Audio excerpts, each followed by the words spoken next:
Morning बच्चों। आज सामाजिक विज्ञान कक्षा 10 का छठा भाग लेकर आए हैं।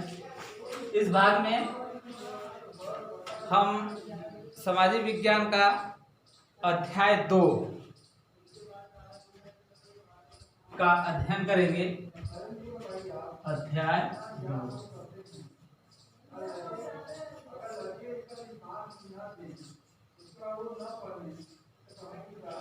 जिसका नाम है वन एवं वन्य जीव संसाधन। अब वन संसाधन, तो वन संसाधन जानने से पहले हम वन या जंगल किसे कहते हैं ये जान ले। तो स्थल पर प्राकृतिक रूप से स्वतः उगने वाले पेड़ पौधे, वृक्ष एवं झाड़ियों के सघन आवरण को वन या प्राकृतिक वनस्पति कहा जाता है। वनों का आर्थिक एवं पर्यावरणीय उपयोग के कारण, वनों के आर्थिक एवं पर्यावरणीय उपयोगिता के कारण इसे संसाधन कहा जाता है। अर्थात वन जो है मानव के आर्थिक विकास में काफी सहयोग प्रदान करते हैं, साथ ही ये हमारे पर्यावरण को भी संतुलित बनाए रखते हैं। इसलिए यह मानव जीवन के लिए बहुत ही उपयोगी है। इसलिए वन को वन संसाधन के रूप में जाना जाता है। अब वनों को प्रभावित करने वाले कारक, वनों को प्रभावित करने वाले कारक यानी जो वन है या जो प्राकृतिक वनस्पतियां हैं उसको कौन कौन से प्राकृतिक चीजें हैं जो उसे प्रभावित करते हैं। इसके कई सारे कारक हैं। इनमें पहला है धरातल, दूसरा है भूगर्भिक संरचना, तीसरा है मिट्टी की दशा, चौथा है जलवायु, पांचवा है आर्द्रता, छठा है तापमान, सातवां है प्रकाश की अवधि। तो धरातल हमारे प्राकृतिक वनस्पति को किस प्रकार से प्रभावित करते हैं। धरातल मतलब भूमि का जो ऊपरी सतह है, यह वनस्पतियों को किस प्रकार से प्रभावित करते हैं। यानी जो धरातल अगर समतल है, उपजाऊ है, तो यहाँ पर वनस्पतियों को उगने लायक जो दशाएं हैं वो आसानी से मिल जाएंगे। और ऐसी भूमि पर जहाँ पर वनस्पतियों को उगने के लिए भूमि के नीचे आर्द्रता हो, नमी हो और भूमि का जो है गुण जो है उपजाऊपन हो, वहाँ पर प्राकृतिक वनस्पतियाँ स्वतः ही उगती हैं और उनका विकास भी स्वतः ही होना शुरू हो जाता है। दूसरा है कि भूगर्भिक संरचना, मतलब भूमि के नीचे की संरचना कैसी है। क्या भूमि नीचे से काफी गहराई तक उपजाऊ गुणों को लिए हुए है, नीचे भूगर्भ के कुछ ही नीचे जल का विस्तार है, जो अधोभौमिक जल है उसकी मात्रा अधिक है, उसका जो सतह है ऊपर है, जहाँ से आसानी से पेड़ पौधे अपना जड़ों से जल प्राप्त कर सकते हैं और वहाँ पर इनका विकास, वनों का विकास और ही अधिक तरीके से होगा। जहाँ पर भूमि के नीचे कंकड़ हैं, पत्थर हैं, कठोर चट्टाने हैं, वे वनों के विकास में उतना ही कम योगदान देते हैं। तीसरा है मिट्टी की दशा। मिट्टी की दशा कैसी है, मिट्टी उपजाऊ है कि मिट्टी अनुपजाऊ है, उसमें उर्वरक गुण भरे हुए हैं कि नहीं भरे हुए हैं, मिट्टी पथरीली है कि मरुस्थली है, ये भी वनों को काफी प्रभावित करते हैं। पथरीली, मरुस्थली, रेतीली भूमि में वन जो है बहुत ही कम मात्रा में पाए जाते हैं, क्योंकि वहाँ पर वनों के विकास के लिए अनुकूल दशाएं नहीं उपलब्ध होती हैं, इसलिए मिट्टी की दशा भी वनों को प्रभावित करती है। चौथा है जलवायु।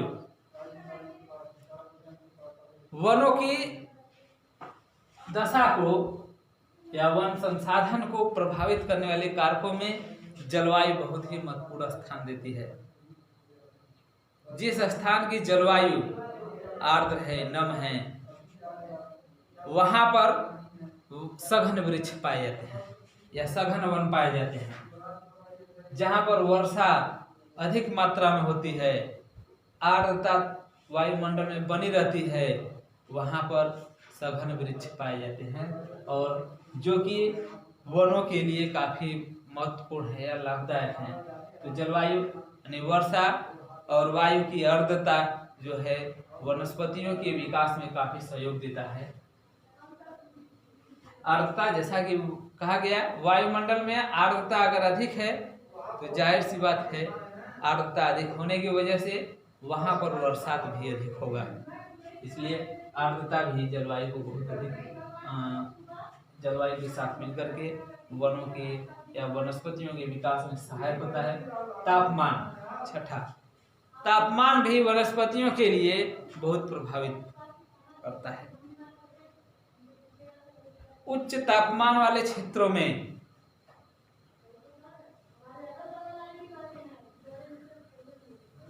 जलवायु के साथ अगर उच्च तापमान है तो तापमान अधिक होने की वजह से वनस्पतियों के जो है अनुकूल दशाएं उपलब्ध नहीं हो पाती हैं, जिसके कारण वनस्पतियों का विकास नहीं हो पाता है। जैसे रेगिस्तानी क्षेत्रों में तापमान अधिक होने के कारण वहाँ के पेड़ पौधे अधिक प्रभावित होते हैं, कटीले हो जाते हैं।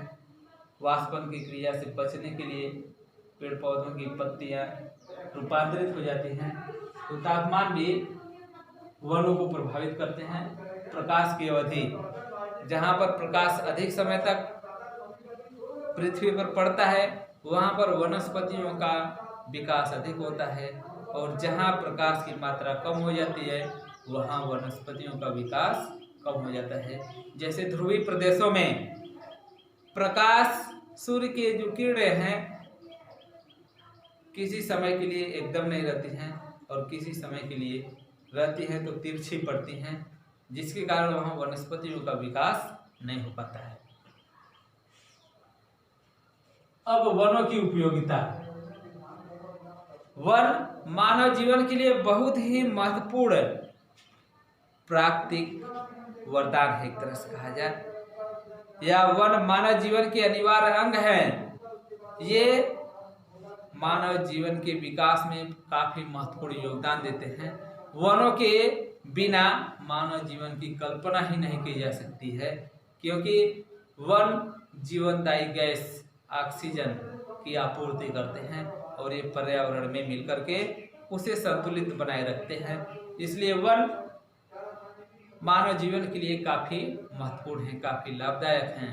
इसकी उपयोगिता को ध्यान में रखते हुए इसके लाभों को दो भागों में बांटा गया है, प्रत्यक्ष लाभ और अप्रत्यक्ष लाभ।